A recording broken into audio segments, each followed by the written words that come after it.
Hello everyone, my name is Michael Kalyan, the Youth Ambassador of CECES. I'm here with Dr. Michael Zeng. Dr. Michael Zeng, please introduce yourself to our audience. Hello, everyone. My name is Michael Zeng. I'm a professor at City University of Hong Kong. Well, let's start our interview. First question would be, many young people in Hong Kong are anxious that AI will automate their very fields. They're training for fields like finance, law, and professional services. Beyond just learning to code, what new human-centric skill, such as ethical reasoning or cross-cultural negotiation, should we prioritize to remain indispensable in the AI augmented workspace?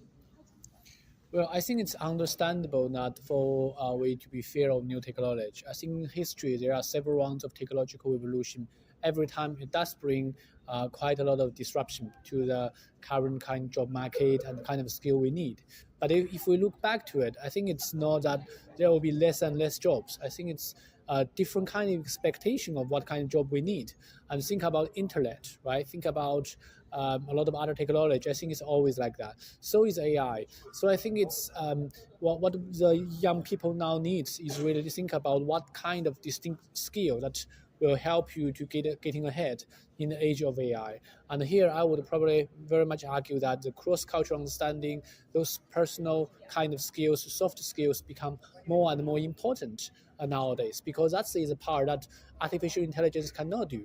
And if you think about it, the machine can operate a lot of things a lot more faster than a human being. But what cannot be replaced is that interpersonal skill, is that soft skill, is that cross-cultural understanding that the machine cannot simply understood from algorithm. And I think those were the kind of parts that we should focus on developing alongside the basic understanding of what does the age of AI means to us. That was a fantastic answer. Let's move on to our next question. How can our youth help ensure AI development is ethical and globally inclusive?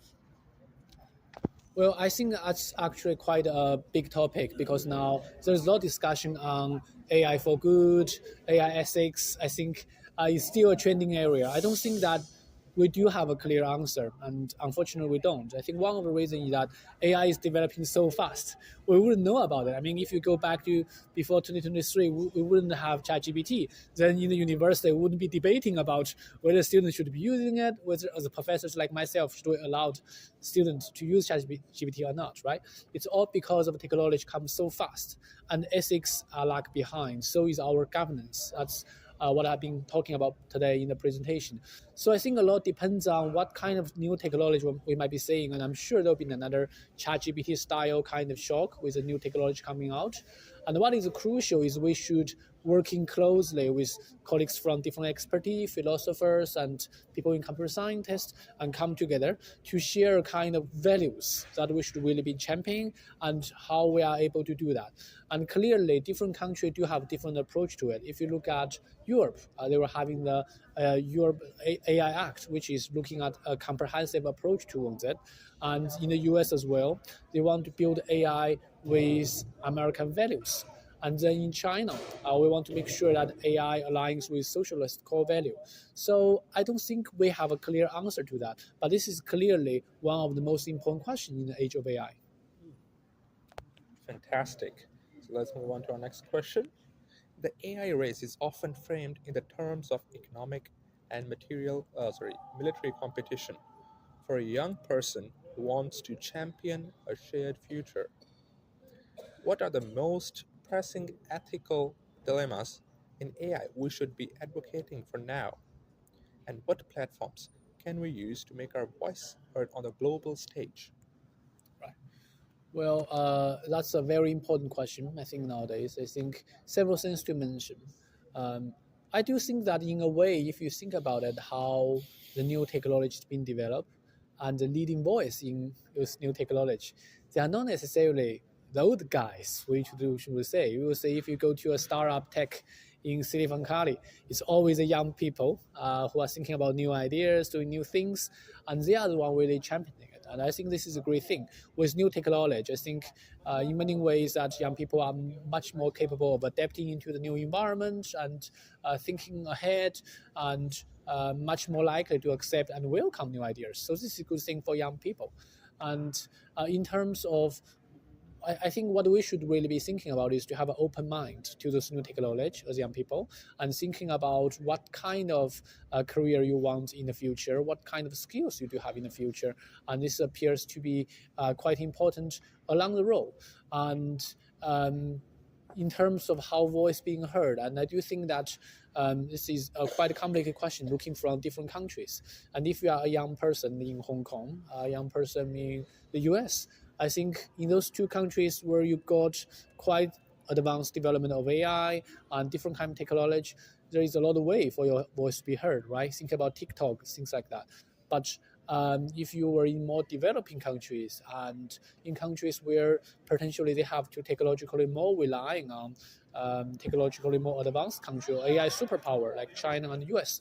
And I think that is a big question. This is why we need to address this kind of inequality to ensure that no one is left behind across the world, especially young people in those disadvantaged and less developed areas. Wonderful answer. So let's move on to our next question. What local problem could Hong Kong youth solve with the AI as a model for the world? Well, I think several things to think about it. One is, to me, I mean, I just joined Hong Kong this April after living in the UK for about 13 years, in the US for about 3 years. So this is actually my first year in Hong Kong. What really attracted me here to the place of Hong Kong is this kind of multilingual, inclusive environment and international, right? Everyone can find your own places here, which is fantastic. But then when you think about the longer run of how generative AI might be developing, and to that what extent this is further supporting this kind of multilingual environment, or probably less so. I think that's a big question. And one of the discussion in linguistics and language area is that maybe generative AI and large language model is going to reduce that linguistic diversity.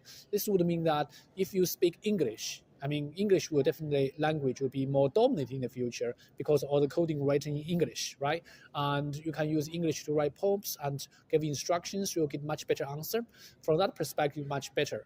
And then the second thing might be Chinese. Then generative AI will be there building on Chinese data.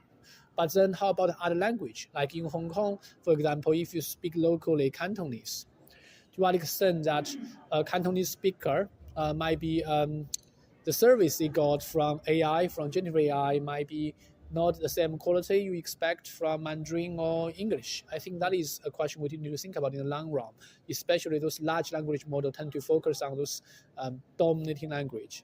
And what this might mean to Hong Kong, I think is one thing, and also to other multilingual society. That's also something to think about as well.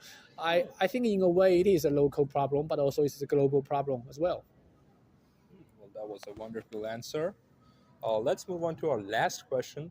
Last but not least, we often discuss AI on a global scale. What is one concrete AI driven project that young people in Hong Kong could initiate today that would not only solve local urban challenges, but also serve as a model for other density cities around the world? Sorry, can you repeat the question? Sure. We often discuss AI on a global scale. Yeah.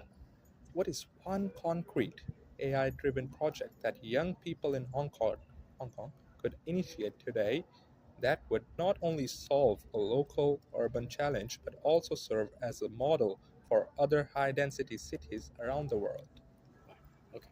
Well, I think there are a lot of AI projects that have been developing across not only Hong Kong, across the world as well. And in City University of Hong Kong, for example, we do have a lot of student-led projects in AI and doing different kinds of things. So, for example, some of them has been developing in communication area. They've been developing kind of artificial, let's say, person who are giving a news broadcast. or they have been developing kind of using AI in a way to improve policy efficiency, to improve data collection. So lots of kind of different student-led project that can be happening.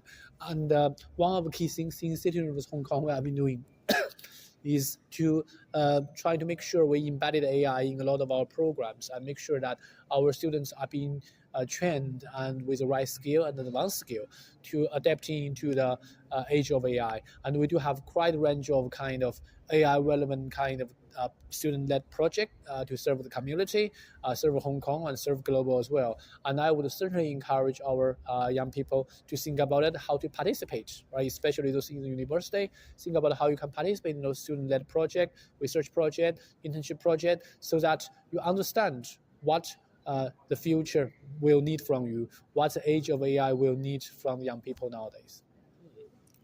Well, that was a fantastic answer. Well, it was our pleasure interviewing you. It was our honor meeting you.